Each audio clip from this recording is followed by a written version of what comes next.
Hola a todos, hoy vamos a hablar del texto de Comprender y transformar la enseñanza de Pérez Gómez y San Cristal. Nos vamos a centrar en el capítulo número 2 de los procesos de enseñanza-aprendizaje y el análisis didáctico de las principales teorías del aprendizaje.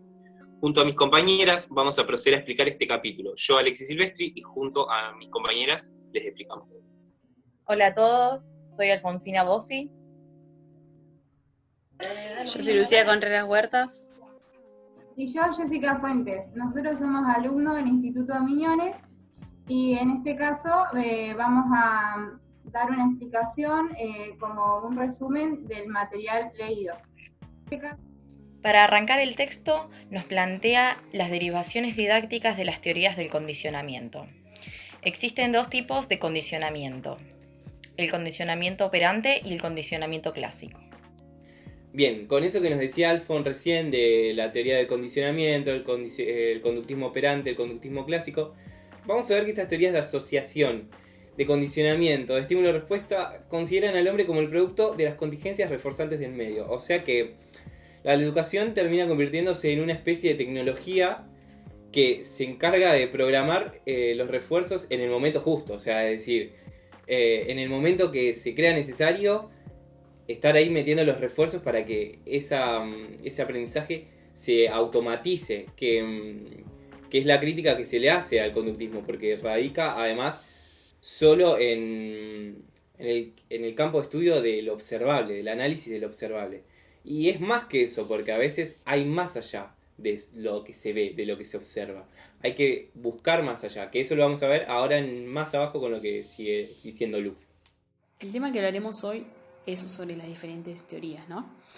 Por un lado tenemos las asociacionistas o de condicionamiento de estímulo-respuesta, donde vamos a encontrar las de condicionamiento clásico y las de condicionamiento instrumental u operante. Pero en las que nos vamos a centrar más, por otro lado, son las mediacionistas, con mis compañeros. Dentro de las mediacionales tenemos que hablar la importancia que tiene el aprendizaje social de estas, donde van a estar las teorías cognitivas, que va a entrar la teoría de la Gestalt, las teorías genético-cognitivas, donde vamos a hablar de Piaget, y las teorías genético-dialécticas, donde va a entrar Vygotsky y Wallach.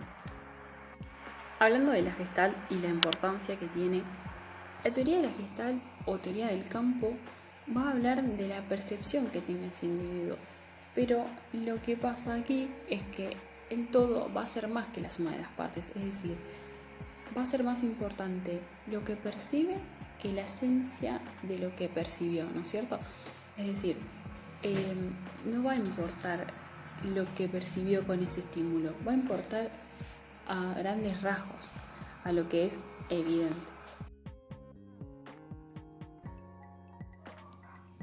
En el inciso B nos habla de las aportaciones de la psicología genético-cognitiva.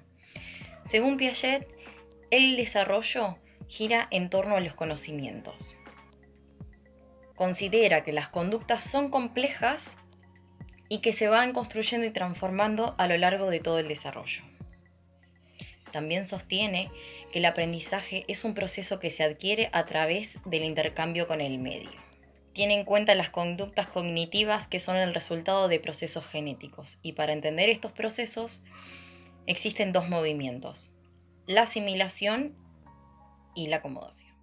Piaget considera que a lo largo de nuestra vida mantenemos un proceso de adaptación activo. Esto es, que incorporamos el medio a través de un proceso llamado asimilación. Y esto que incorporamos da origen a nuevos esquemas, o pueden complejizarse esquemas previos a través de un proceso llamado acomodación.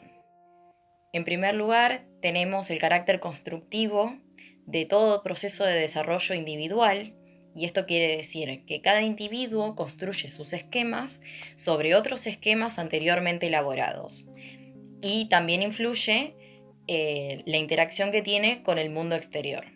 Terminando con lo que dice Alfon, en la segunda conclusión vamos a hablar de las actividades del alumno y su significación. A través de las actividades sensomotrices, que quiere decir la acción motriz observable y la manipulación de objetos, entre otros, son las que van a contribuir con el objetivo que tiene la educación inicial, o sea, preescolar. siendo responsable justamente de este desarrollo del conocimiento del alumno. La tercera justamente hace hincapié al lenguaje. Justamente esta es totalmente responsable, se ocupa del espacio central como un instrumento súper útil, insustituible, a través de la expresión. Nosotros nos expresamos a través del lenguaje y es lo que nosotros vamos a transmitir, siendo que la falta de la misma afecta al desarrollo del ejercicio del pensamiento formal. Bien, siguiendo con los planteamientos que hace Piaget, tenemos el conflicto cognitivo, o sea, la importancia de generarle un conflicto para provocar el desarrollo. El niño progresa cuestionando todas las anteriores construcciones, o sea que nosotros, para que desarrolle, tenemos que provocarle un conflicto, que él cuestione, dude y recree nuevas situaciones. Y en siguiente lugar tenemos la cooperación, o sea, lo importante de el desarrollo de las estructuras cognitivas, el intercambio de opiniones, puntos de vista, todo eso es necesario para superar el egocentrismo infantil. Entonces, cuando se dialoga, se coopera, se ayuda, se charla, todo sirve. ¿Para qué? Para seguir provocando desarrollo, superación. Dentro de la psicología genético-cognitiva que plantea Piaget, en sexto lugar tenemos la vinculación de la relación entre aprendizaje y desarrollo. No todo lo que aprendemos genera desarrollo, decía Piaget. Es decir, la suma de todos estos estímulos no nos van a generar, no van a configurar esa estructura de desarrollo. Y en séptimo lugar, la vinculación entre la estructura y lo afectivo. Es decir, la motivación está siempre conectada con un nivel de estructura determinado. En el inciso C vamos a hablar de Ausubel y la teoría del aprendizaje significativo. Él afirma que la esencia del aprendizaje significativo reside en que las ideas expresadas simbólicamente son relacionadas de modo no arbitrario, sino sustancial con lo que el alumno ya sabe. O sea, el material que aprende es potencialmente significativo para él. La clave de todo aprendizaje, o sea, la llave, por así decirlo, significativo, se encuentra en la vinculación esencial de las nuevas ideas y conceptos que ya posee este alumno. Esta significatividad tiene dos dimensiones que se refiere a la lógica y a la psicológica. La lógica se centra en la estructura interna del material junto con los procesos y elementos compuestos. Y en la psicológica nos habla de que los contenidos tienen que ser comprensivos en la estructura cognitiva que posee el alumno. Por lo tanto, esta teoría no se basa en el contexto habitual del alumno, simplemente se centra en el material como algo significativo que tiene que ser para él.